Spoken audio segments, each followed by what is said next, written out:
हाँ जी बालकों, सुप्रभात, नमस्कार, राम राम, प्रणाम। कैसे हाल चाल? तो चलिए बच्चों, अकाउंटिंग रेशियो का करते हैं एक बेहतरीन सवाल। और सवाल काफी अच्छा है। बहुत सारे बच्चे ऐसे सवालों में कंफ्यूज भी हो जाते हैं। सवाल बहुत सिंपल सा है, कैलकुलेट करंट रेशियो। अब जरा देखते हैं क्वेश्चन में क्या क्या हमको गिवन है। Working capital 6 lakh, total date या मतलब total liabilities 27 lakhs, non current liabilities 24 lakhs। अपने को क्या कैलकुलेट करना है? Current ratio. तो जो हमको आता है हम वो सबसे पहले लिखेंगे। हमको करंट रेशियो का फॉर्मूला लिखना आता है।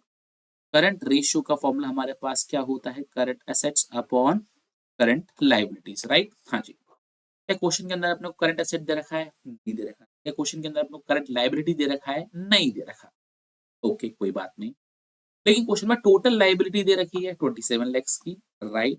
क्वेश्चन के अंदर अपने को नॉन करंट लाइबिलिटी दे रखी है 24 lakhs की।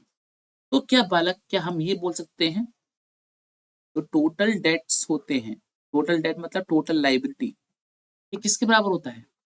Non current liability plus current liability के बराबर होता है भाई।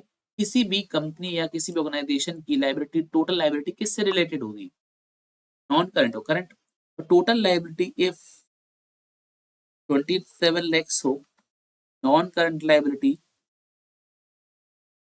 24 lakhs हो, तो क्या हम करंट लायबिलिटी निकाल सकते हैं? हाँ सर, करंट लायबिलिटी निकाल सकते हैं। और 24 lakhs को आप उधर लेके जाइए तो कितना हो जाएगा? 27 lakhs माइनस के 24 lakhs equals to current liability. तो करंट लायबिलिटी की वैल्यू कितनी आ गई हमारे पास? 3 लाख रुपीज आ गई, राइट? हाँ जी। हमारे पास वर्किंग कैपिटल का फॉर्मूला दे रखा है। वर्किंग कैपिटल का फॉर्मूला हमारे पास क्या होता है? करंट असेट्स माइनस के करंट लायबिलिटीज। वर्किंग कैपिटल कितने की हमारे पास? 6 lakhs की। करंट असेट्स अपने को पता है? नहीं पता। करंट लायबिलिटी पता है अपने को? हाँ जी। कितने की है करंट लायबिलिटी? हमारे पास 3 lakhs की है। अब 3 lakhs को उधर लेके जाइए तो क्या हो जाएगा? 6 lakhs प्लस 3 lakhs, ये किसके बराबर हो जाएगा? करंट एसेट्स के बराबर हो जाएगा। तो करंट एसेट्स की वैल्यू कितनी हो जाएगी हमारे पास? 9 lakhs, राइट? बिल्कुल, बहुत सही।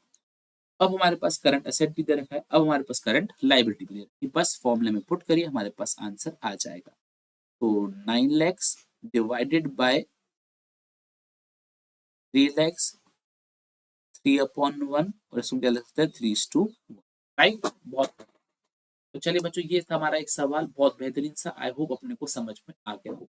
धन्यवाद।